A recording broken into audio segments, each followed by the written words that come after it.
ಕೋಗಿಲೆ ಓ ಕೋಗಿಲೆ ಎನ್ನೊಡೆಯನ ಕಂಡೆಯ ಗಾಳಿಯೇ ತಂಗಾಳಿಯೇ ಪ್ರಿಯ ಯೇಸುವ ನೋಡಿದೆಯ ಎನ್ನಿನಿಯನ ಸುಳಿವೆಲ್ಲಿದೆ ಎನ್ನಿನಿಯನ ಸುಳಿವೆಲ್ಲಿದೆ ಎಲ್ಲೆಂದು ಹೇಳೆಯ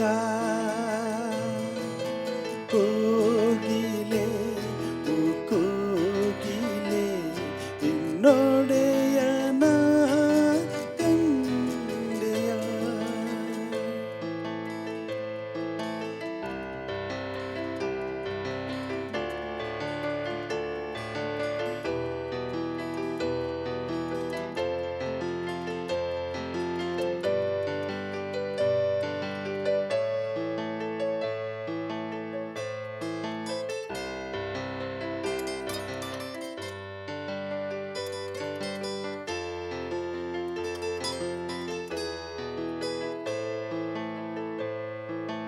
ಆ 10 ಮಂದಿ ಕನ್ನಿಕೆಯರಲ್ಲಿ ನಾನೊಬ್ಬಳಾಗಿ ಕಾದಿದ್ದೆ.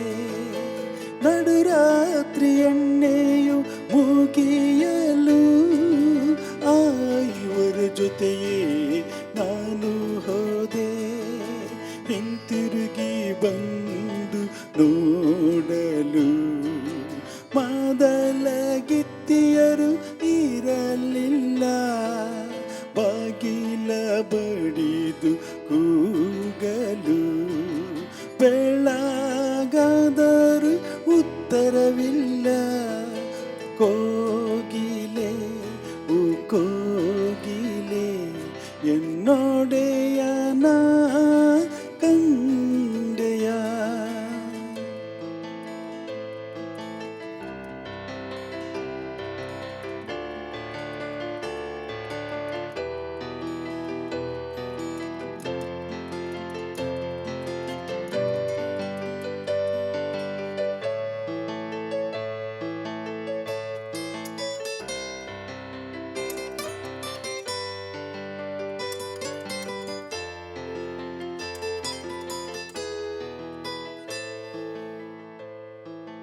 ಹಿಂದೆರಡು 1000 ವರುಷಗಳ ಹಿಂದೆ ನೀನಾತನನ್ನು ನೋಡುತ್ತಲಿದ್ದೆ.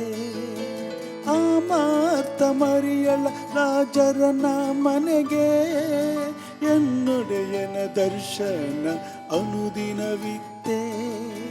ನನ್ನ ಮನೆಯ ಬಾಗಿಲು ತೆರೆದಿದೆ ಓ ಕೋಗಿಲೆ ನನ್ನ ಮನದ ಹೊಸಿಲು ಕಾದಿದೆ ತಂಗಾಳಿಯೇ.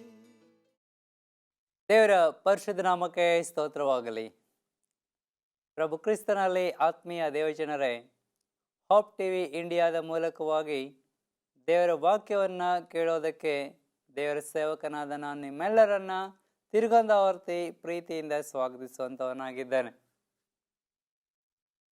ಲೆಕ್ಕಾಚಾರ ತಲೆ ಕೆಳಗಾದಾಗ ಎಂಬ ಶೀರ್ಷಿಕೆಯ ಅಡಿಯಲ್ಲಿ ಈ ದಿನದ ಸಂದೇಶ ಯಾರ ಹೆಸರ ಮೇಲೆ ಇದೆ, ಯಾರು ದೇವರ ಚಿತ್ತಕ್ಕೆ ವಿರುದ್ಧವಾಗಿ ಲೆಕ್ಕಾಚಾರವನ್ನು ಮಾಡಿದರು ಹಾಗೂ ಅದರ ಪರಿಣಾಮ ಏನಾಯಿತು ಎಂಬುವಂಥದ್ದನ್ನು ಕಲಿತುಕೊಳ್ಳುವುದಕ್ಕೆ ಮೊದಲು ನಮ್ಮ ತಲೆಗಳನ್ನು ಬಾಗಿಸಿ ಕಣ್ಣುಗಳನ್ನು ಮುಚ್ಚಿ ಪ್ರಾರ್ಥನೆ ಮಾಡಿಕೊಳ್ಳೋಣ. ಪ್ರಾರ್ಥಿಸುವ.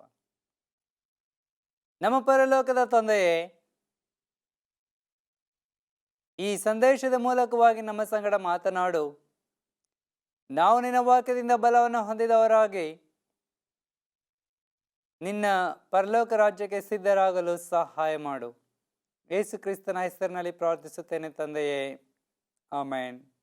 ಪ್ರಭು ಕ್ರಿಸ್ತನಲ್ಲಿ ಆತ್ಮೀಯ ದೇವಜನರೇ, ಜ್ಞಾನೋಕ್ತಿಗಳ ಪುಸ್ತಕ 28ನೇ ಅಧ್ಯಾಯ 13ನೇ ವಚನಕ್ಕೆ ತಿರುಗಿಸುವುದಾದರೆ, ಜ್ಞಾನೋಕ್ತಿಗಳ ಪುಸ್ತಕ 28ನೇ ಅಧ್ಯಾಯ 13ನೇ ವಚನ ಇಲ್ಲಿ ಈ ರೀತಿಯಾಗಿ ಹೇಳುತ್ತೆ: ದೋಷಗಳನ್ನು ಮುಚ್ಚಿಕೊಳ್ಳುವವನಿಗೆ ಶುಭವಾಗದು.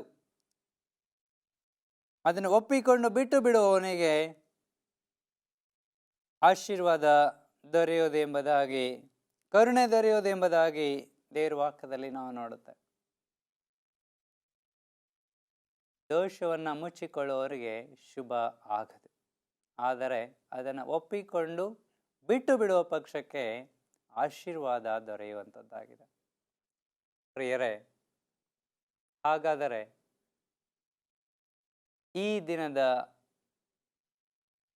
ಸಂದೇಶ ಯಾರ ಹೆಸರ ಮೇಲಿದೆ ಎಂಬ ಕಾತುರದಲ್ಲಿದ್ದೀರೋ, ನಿಮ್ಮ ಸತವೇದವನ್ನು ದಾನಿಯೇಲನ ಪ್ರವಾದನ ಪುಸ್ತಕ ಮೊದಲಿನ 4 ಅಧ್ಯಾಯವನ್ನು ಧ್ಯಾನ ಮಾಡುವಾಗ ಅಲ್ಲಿ ಸ್ಪಷ್ಟವಾಗಿ ಕಂಡುಬರುವಂಥ ವಿಚಾರವನ್ನು ನಿಮ್ಮ ಮುಂದೆ ಹಂಚಿಕೊಳ್ಳೋದಕ್ಕೆ ಬಯಸುತ್ತೇನೆ.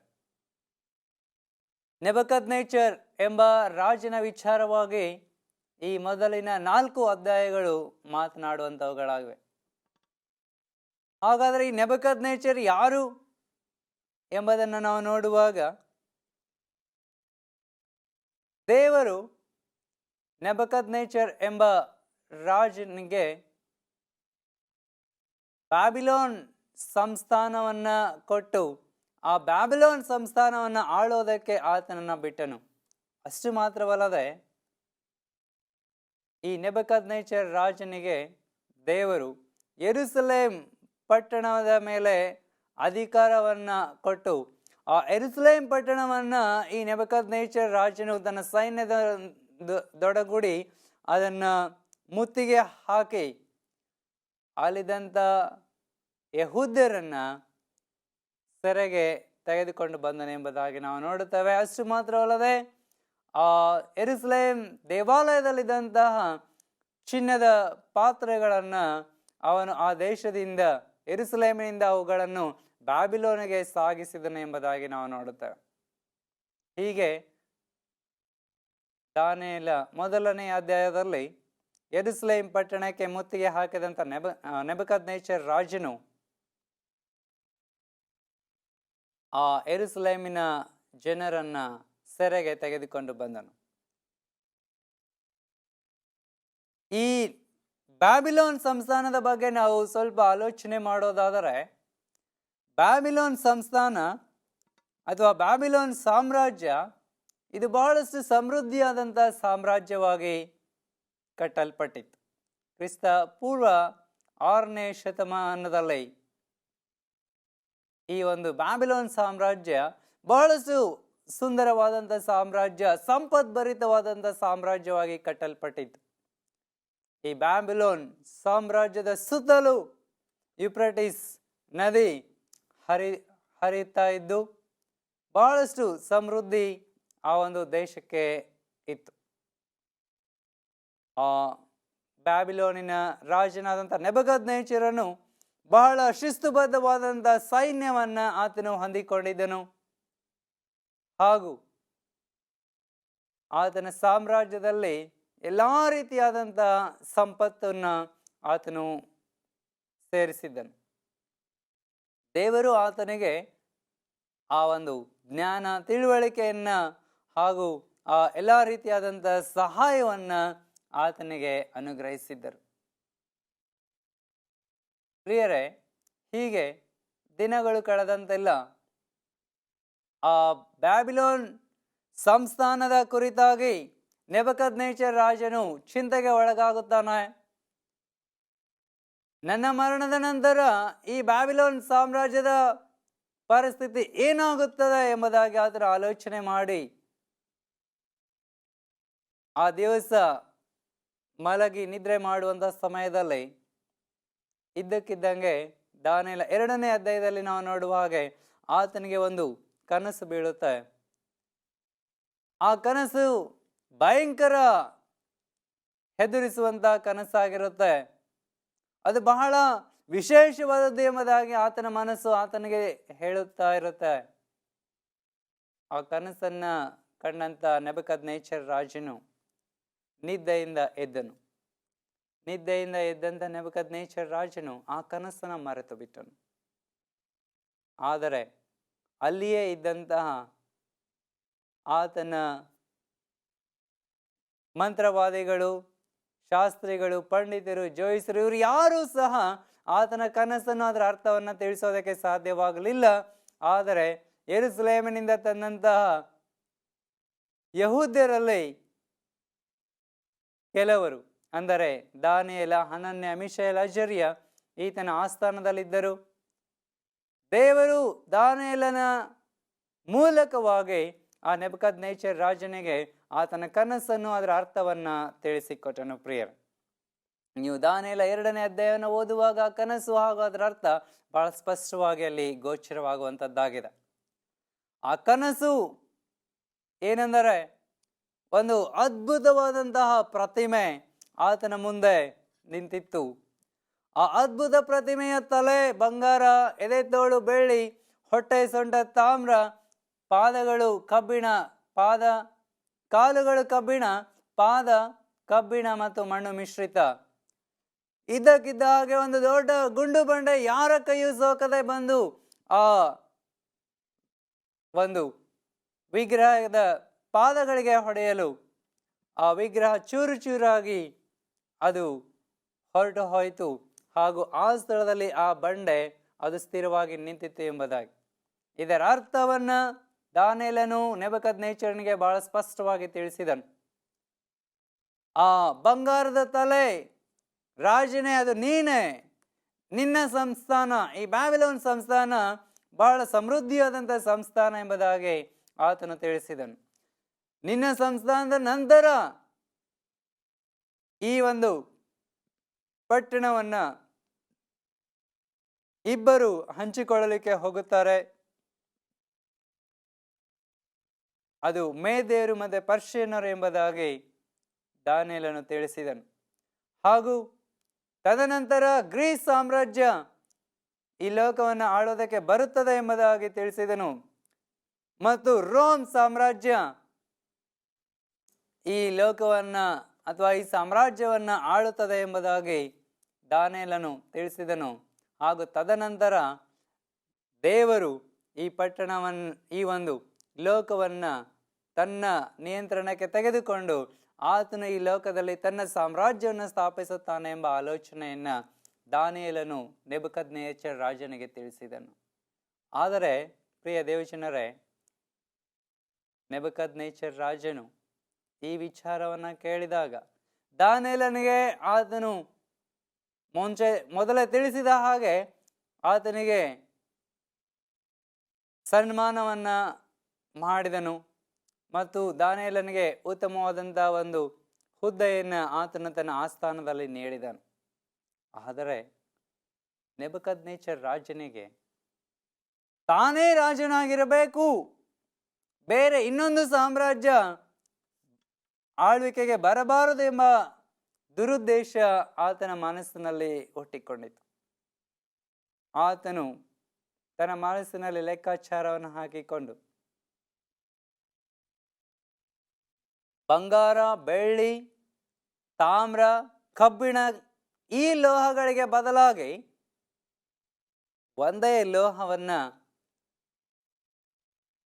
ಮಾಡಬೇಕೆಂಬುದಾಗಿ ನಿರ್ಧರಿಸಿ ತನ್ನನ್ನೇ ಹೋಲುವಂತಹ ಒಂದು ದೊಡ್ಡದಾದಂತಹ ಬಂಗಾರದ ಪ್ರತಿಮೆಯನ್ನ ಆತನು ಮಾಡಿಸಿ ಆ ದೂರ ಅನ್ನುವಂತಹ ಬಯಲಿನಲ್ಲಿ ಅದನ್ನು ನಿಲ್ಲಿಸಿದನು ಎಂಬುದಾಗಿ ದಾನಿಯೇಲ 3ನೇ ಅಧ್ಯಾಯದಲ್ಲಿ ನಾವು ನೋಡುವಂಥವರಾಗಿದ್ದೇವೆ. ಹೀಗೆ ಆ ನೆಬೂಕದ್ನೆಚ್ಚರ್ ರಾಜನು ತನ್ನ ಮನಸ್ಸಿನಲ್ಲಿ ಆತನು ಲೆಕ್ಕಾಚಾರವನ್ನು ಹಾಕುತ್ತಾ ಇದ್ದಾನೆ. ಬೇರೆ ಬೇರೆ ಸಾಮ್ರಾಜ್ಯಗಳು ಬೇಡ, ಅಥವಾ ದೇವರ ಆಲೋಚನೆಗಿಂತ ನನ್ನ ಆಲೋಚನೆ ಶ್ರೇಷ್ಠವಾಗಿದೆ. ಬೇರೆ ಬೇರೆ ಸಾಮ್ರಾಜ್ಯಗಳು ಈ ಲೋಕವನ್ನು ಆಳೋದಕ್ಕೆ ಬದಲಾಗಿ ಬ್ಯಾಬಿಲೋನ್ ಸಾಮ್ರಾಜ್ಯ ನಿರಂತರಕ್ಕೂ ಇರಬೇಕು ಎಂಬುದಾಗಿ ಆತನು ಆಲೋಚಿಸಿದನು. ಆದರೆ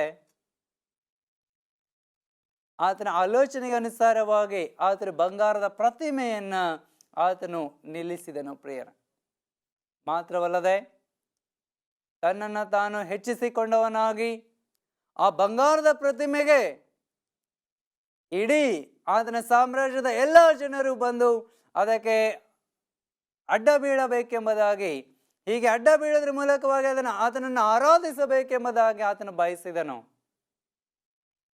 ಯಾರು ಆ ಪ್ರತಿಮೆಗೆ ಅಡ್ಡ ಬೀಳುವುದಿಲ್ಲವೋ ಅವರನ್ನ ಬೆಂಕಿಯ ಕೆರೆಯಲ್ಲಿ ಹಾಕುತ್ತಾನೆ ಎಂಬುದಾಗಿ ಆತನು ಆಜ್ಞಾಪಿಸಿದನು ಪ್ರಿಯರೇ. ಆದರೆ ಆತನು ಸಕಲ ವಾದ್ಯಗಳನ್ನು ನುಡಿಸುವುದಕ್ಕೆ ನೇಮಕವಾದಂಥ ವ್ಯಕ್ತಿಗಳು ಆ ವಾದ್ಯಗಳನ್ನು ನುಡಿಸುವಾಗ ಆ ಬ್ಯಾಬಿಲೋನ್ ಸಂಸ್ಥಾನದಲ್ಲಿದ್ದಂಥ ಪ್ರತಿಯೊಬ್ಬ ವ್ಯಕ್ತಿಗಳು ಬಂದು ಆ ರಾಜನು ನಿಲ್ಲಿಸಿದ ಬಂಗಾರದ ಪ್ರತಿಮೆಗೆ ಅಡ್ಡ ಬಿದ್ದರು. ಅದೇ ಸಂಸ್ಥಾನದಲ್ಲಿದ್ದಂಥ ದೇವ ಭಕ್ತರು ಅಂದರೆ ದಾನಿಯೇಲನಾಗಲಿ, ಹನನ್ಯ, ಮಿಶಾಯೇಲ್, ಅಜರ್ಯರಾಗಲಿ ಆ ಒಂದು ಬಂಗಾರದ ಪ್ರತಿಮೆಗೆ ಅಡ್ಡ ಬೀಳಲಿಲ್ಲ, ಅದನ್ನ ಅವರು ಆರಾಧಿಸಲಿಲ್ಲ. ಪ್ರಿಯರೇ, ಪರಿಣಾಮವಾಗಿ ಆತನು ಹನನ್ಯ, ಮಿಶಾಯೇಲ್, ಅಜರ್ಯರವರನ್ನ ತಾನು ಮೊದಲೇ ತಿಳಿಸಿದ ಹಾಗೆ ಆ ಒಂದು ಬೆಂಕಿಯ ಕೆರೆಗೆ ಅವರನ್ನು ತಳ್ಳಿದನು. ಆ ಬೆಂಕಿಯ ಕೆರೆಗೆ ಅವರನ್ನು ಹಾಕಿಸಿದನು. ಆದರೆ ದೇವರ ನಾಮಕ್ಕೆ ಸ್ತೋತ್ರವಾಗಲಿ, ಆ ಬೆಂಕಿ ಅವರನ್ನ ಸುಡೋದಕ್ಕೆ ಬದಲಾಗಿ ಆ ದೇವರು, ಸರ್ವಶಕ್ತನಾಗಿರುವಂಥ ದೇವರು ಆ ಬೆಂಕಿಯ ಕೆರೆಯಲ್ಲಿಯೂ ತನ್ನ ಮಕ್ಕಳನ್ನ ಸಂರಕ್ಷಿಸಿದನು. ಇದನ್ನ ಕಣ್ಣಾರೆ ಕಂಡಂತಹ ನೆಬೂಕದ್ನೆಚ್ಚರ್ ರಾಜನು ಆ ದೇವ ಸೇವಕರನ್ನ ಹೊರಗೆ ಕರೆದನು ಹಾಗೂ ದೇವರವರನ್ನು ಅದ್ಭುತವಾಗಿ ಕಾಪಾಡಿರುವಂಥದ್ದನ್ನ ಸ್ಪಷ್ಟವಾಗಿ ತಿಳಿದುಕೊಂಡನು.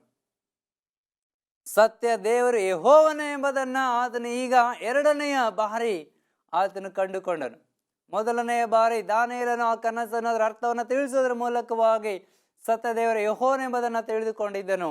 ಎರಡನೇದಾಗಿ ಹನನ್ಯ, ಮಿಶಾಯೇಲ್, ಅಜರ್ಯ ಅವರನ್ನ ಬೆಂಕಿಯಿಂದ ಕಾಪಾಡಿದಂಥ ದೇವರೇ ಸತ್ಯ ದೇವರೆಂಬುದಾಗಿ ಆತನು ತಿಳಿದುಕೊಂಡಿದ್ದನು. ಅಷ್ಟಾಗಿಯೂ ಆತನು ತನ್ನ ಲೆಕ್ಕಾಚಾರವನ್ನ ಬದಲಾಯಿಸಿಕೊಳ್ಳಲಿಲ್ಲ. ಪ್ರಿಯರೇ, ಆತನು ತನ್ನನ್ನ ದೇವರಿಗೆ ವಿರುದ್ಧವಾಗಿ ಹೆಚ್ಚಿಸಿಕೊಂಡನು. ನನಗೆ ಈ ಅಧಿಕಾರವನ್ನ ಕೊಟ್ಟಿರುವ ಆತನು ದೇವರು ಎಂಬ ಆಲೋಚನೆ ಆತನಲ್ಲಿ ಬರೋದಕ್ಕೆ ಬದಲಾಗಿ, ಈಗೋ ನಾನು ನನ್ನ ಸ್ವಂತ ಜ್ಞಾನ, ನನ್ನ ಬಲದಿಂದ, ನನ್ನ ಶಕ್ತಿ ಸಾಮರ್ಥ್ಯದಿಂದ ಕಟ್ಟಿದಂಥ ಈ ಬಾಬೇಲ್ ಎಂಬುದಾಗಿ ಆತನು ಕೊಚ್ಚಿಕೊಂಡನು. ಒಬ್ಬಿನಿಂದ ದೊಬ್ಬು, ಗರ್ವದಿಂದ ಭಂಗ ಎಂಬುದಾಗಿ ಜ್ಞಾನೋಕ್ತಿ ಪುಸ್ತಕದಲ್ಲಿ ಬರೆಯಲ್ಪಟ್ಟಿದೆ. ಪ್ರಿಯರೇ, ನಾವು ದೇವರಿಗೆ ವಿರುದ್ಧವಾಗಿ ಉಬ್ಬಿಕೊಂಡ ಪಕ್ಷಕ್ಕೆ ಪರಿಣಾಮವಾಗಿ ನಾವು ದಬ್ಬಲ್ಪಡುವಂಥವರಾಗಿದ್ದೇವೆ.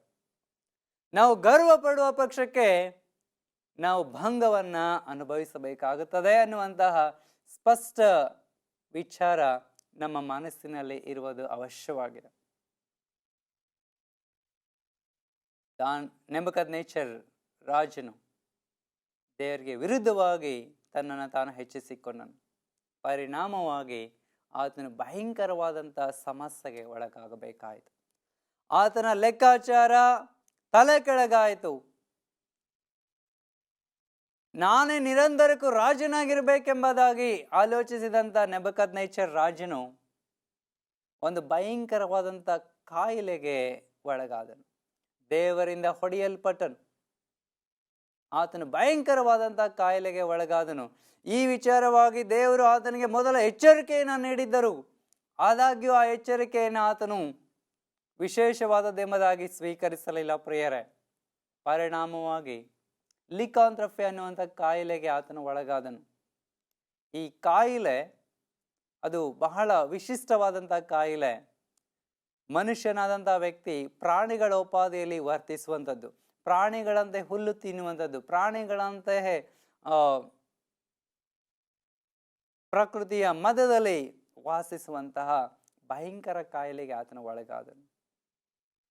ರಾಜನಾಗಿ ಸಿಂಹಾಸನದ ಮೇಲೆ ಕೂತುಕೊಳ್ಳಬೇಕಾದಂತಹ ನೆಬೂಕದ್ನೆಚ್ಚರ್ ರಾಜನು ದೇವರಿಗೆ ವಿರುದ್ಧವಾಗಿ ತನ್ನನ್ನು ಹೆಚ್ಚಿಸಿಕೊಂಡ ಪ್ರಯುಕ್ತವಾಗಿ, ದೇವರಿಗೆ ವಿರುದ್ಧವಾಗಿ ಲೆಕ್ಕಾಚಾರ ಹಾಕಿಕೊಂಡ ಪ್ರಯುಕ್ತವಾಗಿ ಆತನು ಒಂದು ಹಸುವಿನ ಹಾಗೆ ಅಥವಾ ಒಂದು ಎತ್ತಿನ ಹಾಗೆ ಆತನು ಹುಲ್ಲು ಮೇಯುವಂತಹ ಪರಿಸ್ಥಿತಿಗೆ ಬಂದನು. ಆತನು ಬೆತ್ತಲೆಯಾಗಿ ತನ್ನ ಜೀವಿತವನ್ನ ಜೀವಿಸಬೇಕಾಯಿತು. 7 ವರ್ಷಗಳ ಕಾಲ ಆತನ ಬೆರಳುಗಳಲ್ಲಿ ಉಗುರುಗಳು ಬಹಳಷ್ಟು ಉದ್ದವಾಗಿ ಬೆಳೆದುಕೊಂಡವು. ಆತನ ಕೂದಲುಗಳು ಹದ್ದಿನ ರೆಕ್ಕೆಗಳ ಉಪಾದಿಯಲ್ಲಿ ಆದವು. ಅನ್ನ ತಿನ್ನೋದಕ್ಕೆ ಬದಲಾಗಿ ಹುಲ್ಲು ತಿನ್ನೋದಕ್ಕೆ ಪ್ರಾರಂಭಿಸಿದನು. ಪ್ರಿಯರೇ, ಎಂಥ ಭಯಂಕರವಾದಂಥ ಪರಿಸ್ಥಿತಿ, ಎಂಥ ನಿಷ್ಕೃಷ್ಟವಾದಂಥ ಪರಿಸ್ಥಿತಿಗೆ ಆತನು ಒಳಗಾದನಲ್ಲವೇ? ಆತ್ಮೀಯ ದೇವಜನರೇ, ದೇವರಿಗೆ ವಿರುದ್ಧವಾಗಿ ನಾವು ತಿರುಗಿ ಬಿದ್ದಾಗ ಇಂತಹ ಪರಿಸ್ಥಿತಿಗೆ ನಾವು ಒಳಗಾಗುವುದು ಸಹಜ. ದೇವರು ನಮಗೆ ಅಧಿಕಾರವನ್ನ ಕೊಟ್ಟಿರೋ ಪಕ್ಷಕ್ಕೆ ಆ ಅಧಿಕಾರವನ್ನ ನಾವು ದೇವರ ಮಹಿಮೆಗಾಗಿ ಉಪಯೋಗಿಸುವಾಗ ಆಶೀರ್ವಾದವನ್ನು ನಾವು ಹೊಂದುತ್ತೇವೆ. ದೇವರು ನಮಗೆ ಒಳ್ಳೆ ತಲಾಂತುಗಳನ್ನು ಕೊಟ್ಟಿರೋ ಪಕ್ಷಕ್ಕೆ ಆ ತಲಾಂತುಗಳನ್ನು ದೇವರ ಮಹಿಮೆಗಾಗಿ ನಾವು ಉಪಯೋಗಿಸುವಾಗ ನಾವು ಆಶೀರ್ವಾದವನ್ನು ಹೊಂದುತ್ತೇವೆ. ದೇವರು ನಮಗೆ ಸೌಂದರ್ಯವನ್ನು ಕೊಟ್ಟಿರುವಾಗ ಆ ಸೌಂದರ್ಯವನ್ನು ದೇವರ ಮಹಿಮೆಗಾಗಿ ನಾವು ಬಳಸಿಕೊಳ್ಳೋದಾದರೆ ಆಶೀರ್ವಾದವನ್ನು ನಾವು ಹೊಂದುತ್ತೇವೆ. ದೇವರು ನಮಗೆ ಹಣ, ಆಸ್ತಿ, ಸಂಪತ್ತು, ಅಧಿಕಾರ ಹಾಗೂ ಇನ್ನಿತರ ವಿಶೇಷ ಆಶೀರ್ವಾದಗಳನ್ನು ನಮಗೆ ನೀಡಿರೋ ಪಕ್ಷಕ್ಕೆ ಅವುಗಳನ್ನು ನಾವು ದೇವರ ಮಹಿಮೆಗಾಗಿ, ದೇವರ ಘನತೆಗಾಗಿ ನಾವು ಉಪಯೋಗಿಸುವಾಗ ಖಂಡಿತವಾಗಿ ನಾವು ಆಶೀರ್ವಾದವನ್ನು ಹೊಂದುತ್ತೇವೆ ಪ್ರಿಯರೇ. ಹಾಗೂ ಆ ಆಶೀರ್ವಾದ ಇಮ್ಮಡಿಗೊಳ್ಳುತ್ತದೆ. ಆದರೆ ಇಂದು ಲೋಕವನ್ನು ನಾವು ದೃಷ್ಟಿಸಿ ನೋಡುವಾಗ ದೇವರು ಅನೇಕ ಜನರಿಗೆ ಸಭೆಗಳನ್ನು ಆಳೋದಕ್ಕಾಗಲಿ, ಸಂಸ್ಥೆಯನ್ನು ನಿಭಾಯಿಸೋದಕ್ಕಾಗಿ ಅಧಿಕಾರವನ್ನು ಕೊಟ್ಟಿರುವಾಗ, ದೇವರು ಅವರನ್ನು ಅಧಿಕಾರಿಗಳನ್ನಾಗಿ ನೇಮಿಸಿರುವಾಗ ಇಂದು ಅನೇಕ ಜನರು ಈ ಅಧಿಕಾರವನ್ನು ಸರಿಯಾದ ರೀತಿಯಲ್ಲಿ ಉಪಯೋಗಿಸಿಕೊಳ್ಳದೆ ಅದನ್ನು ದುರುಪಯೋಗಪಡಿಸಿಕೊಳ್ಳುವಂಥ ಪರಿಸ್ಥಿತಿಯನ್ನು ನಾವು ಇಂದು ನೋಡುತ್ತಿದ್ದೇವೆ. ಪ್ರಿಯ ದೇವಜನರೇ, ದೇವರು ಪ್ರತಿಯೊಂದು ಕಾರ್ಯವನ್ನು ನ್ಯಾಯ ವಿಚಾರಣೆಯ ದಿನದಂದು ನಮ್ಮಿಂದ ಲೆಕ್ಕ ಕೇಳುವಂಥವರಾಗಿದ್ದಾರೆ. ಆದುದರಿಂದ ನಾವು ಪ್ರತಿಯೊಂದೊಂದು ವಿಷಯದಲ್ಲಿಯೂ ಎಚ್ಚರಿಕೆಯಾಗಿರಬೇಕಾಗಿದೆ. ದೇವರು ನಮಗೆ ಕೊಟ್ಟಂಥ ಹಣದ ವಿಷಯದಲ್ಲಿಯೂ, ದೇವರು ನಮಗೆ ಕೊಟ್ಟಂಥ ಕುಟುಂಬದ ವಿಷಯದಲ್ಲಿಯೂ, ದೇವರು ನಮಗೆ ಕೊಟ್ಟಂಥ ಮಕ್ಕಳ ವಿಷಯದಲ್ಲಿಯೂ, ದೇವರು ನಮಗೆ ಕೊಟ್ಟಂಥ ಆಸ್ತಿ ಪಾಸ್ತಿಯ ವಿಷಯದಲ್ಲಿಯೂ, ಹಾಗೂ ದೇವರು ನಮಗೆ ಕೊಟ್ಟಂಥ ತಲಾಂತುಗಳ ವಿಷಯದಲ್ಲಿಯೂ, ದೇವರು ನಮಗೆ ಕೊಟ್ಟಂಥ ಆರೋಗ್ಯದ ವಿಚಾರವಾಗಿಯೂ ನಾವು ಪ್ರತಿಯೊಂದೊಂದು ವಿಷಯದಲ್ಲಿ ದೇವರಿಗೆ ಲೆಕ್ಕವನ್ನು ಒಪ್ಪಿಸಬೇಕಾಗಿದೆ ಪ್ರಿಯರೇ. ನಾವು ದೇವರ ಮನೆ ವಾರ್ತೆಯವರಾಗಿದ್ದೇವೆ. ಹೀಗಿರೋದ್ರಿಂದ ನಾವು ದೇವರ ಸನ್ನಿಧಿಯಲ್ಲಿ ಲೆಕ್ಕವನ್ನು ಒಪ್ಪಿಸಬೇಕಾಗಿದೆ. ಆದುದರಿಂದ ಪ್ರಿಯ ದೇವಜನರೇ, ನೆಬೂಕದ್ನೆಚ್ಚರ್ ರಾಜನಿಗೆ ದೇವರ ಅಧಿಕಾರವನ್ನು ಕೊಟ್ಟನು. ಆತನನ್ನು ಬಹಳಷ್ಟು ಉನ್ನತಿಗೆ ತೆಗೆದುಕೊಂಡು ಬಂದನು. ಆತನಿಗೆ ಎಲ್ಲ ರೀತಿಯ ಸುರಕ್ಷತೆಯನ್ನು ದೇವರು ಅನುಗ್ರಹಿಸಿದನು. ದೇವರು ಆತನನ್ನು ಉನ್ನತಿಗೆ ತಂದಾಗ ಆತನು ದೇವರನ್ನ ಸ್ತುತಿಸಿ ಕೀರ್ತಿಸಬೇಕಾಗಿತ್ತು. ಆದರೆ ಅದಕ್ಕೆ ಬದಲಾಗಿ ಆತನು ತಾನೇ ದೇವರಾಗಬೇಕೆಂಬ ಆಲೋಚನೆಯನ್ನು ಹೊಂದಿದನು. ಪ್ರಿಯರೇ, ನೆಬೂಕದ್ನೆಚ್ಚರ್ ರಾಜನು ತಾನೇ ನಿರಂತರಕ್ಕೂ ಆಳಬೇಕು, ದೇವರ ಆಲೋಚನೆಗೆ ವಿರುದ್ಧವಾಗಿ ತನ್ನ ಆಲೋಚನೆ ನೆರವೇರಬೇಕು ಎಂಬುದಾಗಿ ಆತನು ಕನಸು ಕಂಡನು. ಪರಿಣಾಮವೇನಾಯಿತು? ಆತನು ಭಯಂಕರವಾದಂಥ ಕಾಯಿಲೆಗೆ ಒಳಗಾದನು. ನಮ್ಮ ಜೀವಿತದಲ್ಲಿ ನಾವು ಇಂತಹ ಕಷ್ಟಕರವಾದಂಥ ಸ್ಥಿತಿಗೆ ಒಳಗಾಗಬಾರದೆಂಬುದಾದರೆ ನಮ್ಮ ಜೀವಿತವನ್ನು ನಾವು ದೇವರಿಗೆ ಸಮರ್ಪಿಸುವಂಥದ್ದು ಅವಶ್ಯವಾಗಿದೆ. ದೇವರು ನಿಮಗೆ ಕೊಟ್ಟಂಥ ಕುಟುಂಬ, ದೇವರು ನಿಮಗೆ ಮಾಡಿದಂಥ ಆಸ್ತಿ ಪಾಸ್ತಿ, ದೇವರು ನಿಮಗೆ ಕೊಡಲ್ಪಟ್ಟಂಥ ಆರೋಗ್ಯ, ದೇವರು ನಿಮಗೆ ಕೊಟ್ಟಂಥ ತಲಾಂತುಗಳನ್ನು ದೇವರ ಸೇವೆಯಲ್ಲಿ, ದೇವರ ಮಹಿಮೆಗಾಗಿ ಅದನ್ನು ಉಪಯೋಗಿಸುವ ಪಕ್ಷಕ್ಕೆ ಅದರಿಂದ ಹೆಚ್ಚಿನ ಆಶೀರ್ವಾದವನ್ನು ಹೊಂದಿಕೊಳ್ಳುತ್ತೇವೆ ಪ್ರಿಯರು. ಇಂದು ಅನೇಕ ಜನರು ದೇವರು ಕೊಟ್ಟಂಥ ತಲಾಂತುಗಳನ್ನು ದುರುಪಯೋಗ ಪಡಿಸಿಕೊಳ್ಳುತ್ತಿದ್ದಾರೆ. ಅನೇಕ ಜನರು ಸಭೆಯಲ್ಲಿ ದೇವರು ಕೊಟ್ಟಂತ ತಲಾಂತುಗಳನ್ನು ಉಪಯೋಗಿಸದೆ ಅವುಗಳನ್ನು ಬಚ್ಚಿಟ್ಟುಕೊಳ್ಳುವಂಥವರಾಗಿದ್ದಾರೆ. ಅನೇಕ ಜನರು ದೇವರ ಹಣವನ್ನ ವ್ಯರ್ಥವಾಗಿ ಉಪಯೋಗಿಸುವಂಥವರಾಗಿದ್ದಾರೆ. ದೇವರು ಕೊಟ್ಟಂತ ದಶಮ ಭಾಗವನ್ನ ದುರುಪಯೋಗ ಪಡಿಸಿಕೊಳ್ಳುತ್ತಾ ಇದ್ದಾರೆ. ಪ್ರಿಯರೇ, ನಮ್ಮನ್ನು ನಾವು ಪರೀಕ್ಷಿಸಿಕೊಳ್ಳೋಣ. ದೇವರು ನಮ್ಮನ್ನ ಎಚ್ಚರಿಸುತ್ತಾ ಇದ್ದಾರೆ. ನೆಬೂಕದ್ನೆಚ್ಚರ್ ರಾಜನು ಯಾವಾಗ ತಾನು ಪಶ್ಚಾತ್ತಾಪ ಪಟ್ಟು ದೇವರ ಕಡೆಗೆ ತಿರುಗಿಕೊಂಡನೋ, ದೇವರು ಅದ್ಭುತ ಸ್ವರೂಪನಾದಂಥ ಸ್ವಾಮಿ, ದಯಾಮಯನಾದಂಥ ಕರ್ತನು, ಕ್ಷಮಿಸುವಂತಹ ದೇವರು ಆತನನ್ನ ಕ್ಷಮಿಸಿದರು. ಪ್ರಿಯರ, ಹೀಗೆ ದೇವರು ಆತನನ್ನ ಕ್ಷಮಿಸಿ ಆತನನ್ನು ಪುನಃ ಆತನ ಸಿಂಹಾಸನದ ಮೇಲೆ ಕುಳ್ಳಿರಿಸಿದನು ಎಂಬುದಾಗಿ ಸತ್ಯವೇದದಲ್ಲಿ ನಾವು ನೋಡುತ್ತೇವೆ. ಪ್ರಿಯರೇ, ಒಂದು ವೇಳೆ ನಾವು ದೇವರು ಕೊಟ್ಟಂಥ ಅಧಿಕಾರವನ್ನ ದುರುಪಯೋಗ ಪಡಿಸಿಕೊಂಡದ್ದೇ ಆಗಿರುವ ಪಕ್ಷಕ್ಕೆ, ನಮ್ಮ ತಲಾಂತುಗಳನ್ನ ಹಾಗೂ ನಮಗೆ ದೇವರು ಕೊಟ್ಟಂತ ಎಲ್ಲ ಆಶೀರ್ವಾದವನ್ನು ನಾವು ದುರುಪಯೋಗ ಪಡಿಸಿಕೊಂಡಿರೋ ಪಕ್ಷಕ್ಕೆ ಪಶ್ಚಾತ್ತಾಪದಿಂದ ಆತನ ಕಡೆಗೆ ತಿರುಗಿಕೊಳ್ಳೋಣ. ಆತನ ಕಡೆಗೆ ನಾವು ಪಶ್ಚಾತ್ತಾಪದಿಂದ ತಿರುಗಿಕೊಳ್ಳುವ ಪಕ್ಷಕ್ಕೆ ಆತನ ಕ್ಷಮಿಸುವ ಆತನಾಗಿದ್ದಾನೆ, ನಮ್ಮನ್ನು ಸ್ವೀಕರಿಸುವ ಆತನಾಗಿದ್ದಾನೆ. ಈ ಸಮಯದಲ್ಲಿ ನನ್ನ ಸಂಗಡ ತಲೆಗಳನ್ನು ಬಾಗಿಸಿ ಪ್ರಾರ್ಥನೆ ಮಾಡಿರಿ. ಪ್ರಾರ್ಥಿಸುವ. ನಮ್ಮ ಪರಲೋಕದ ತಂದೆಯೇ, ನೀನು ನಮಗೆ ಕೊಡಲ್ಪಟ್ಟಂತ ಎಲ್ಲ ಆಶೀರ್ವಾದಗಳಲ್ಲಿ ಅನೇಕ ಸಾರಿ ನಾವು ಅವುಗಳನ್ನು ದುರುಪಯೋಗ ಪಡಿಸಿಕೊಂಡಿದ್ದೇವೆ. ನಮ್ಮನ್ನು ಕ್ಷಮಿಸು, ನಮ್ಮನ್ನು ಮನ್ನಿಸು, ನಿನ್ನ ಮಕ್ಕಳನ್ನಾಗಿ ನಮ್ಮನ್ನು ಸ್ವೀಕರಿಸು. ಯೇಸು ಕ್ರಿಸ್ತನ ಹೆಸರಿನಲ್ಲಿ ಪ್ರಾರ್ಥಿಸುತ್ತೇನೆ ತಂದೆಯೇ, ಆಮೆನ್. ಒಬ್ಬ ಕ್ರಿಸ್ತನಲ್ಲಿ ಆತ್ಮೀಯ ದೇವಜನರೇ, ಹೋಪ್ ಟಿವಿ ಇಂಡಿಯಾದ ಮೂಲಕವಾಗಿ ಇನ್ನೂ ಅನೇಕ ಸಂದೇಶಗಳನ್ನು ಕೇಳೋದಕ್ಕೆ ಈ ಒಂದು ಚಾನಲನ್ನು ವೀಕ್ಷಿಸುತ್ತಾ ಇರಿ. ದೇವರು ನಿಮ್ಮನ್ನು ಆಶೀರ್ವದಿಸಲಿ.